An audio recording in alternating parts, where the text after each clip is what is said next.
আমি অনন্য বন্ধুরা ভিডিওটা আমি ভালো এই করে দুনিয়ার দেখো, সেরা বহুত সুন্দরী। মজা হবে। তাই তো দুনিয়ার সবথেকে কিভাবে ভিডিও সুন্দর ছেলেকে বানাচ্ছে। আমি বিয়ে করব। কি হলো এটা?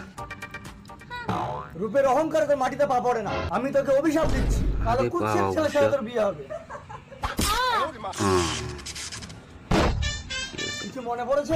আহ, ইস আমার সারা গায়ে নোংরা লেগে গেল। তুমি আমাকে চিনতে পারছো না নলো? আগের জন্মের কথা। হেই হেই যা কি হইবে? রাজকুমার রাজকুমার নলো, আমার পেটে তোমার সন্তান, এবার আমাকে বিয়ে করো রাজকুমার। আরে রাজকুমার, রাজকুমার একটা গরিব মেয়ের সাথে মিলন করে তাকে মেরে দিলে। আমি একটা রাজকুমার হয়ে ভিখারিনীকে বিয়ে করব? তুই যে রাজকুমার তাই আমাকে মারলি। আমি তোকে অভিশাপ দিচ্ছি, তুই একটা কালো কুৎসিত ভিখারি হবি। এ জন্মে তুমি আমাকে ক্ষমা করে বিয়ে করো নলো। ওকে মেনে নে, নাহলে তোরা জন্মে জন্মে আমার অভিশাপ খণ্ডাতে পারবি না।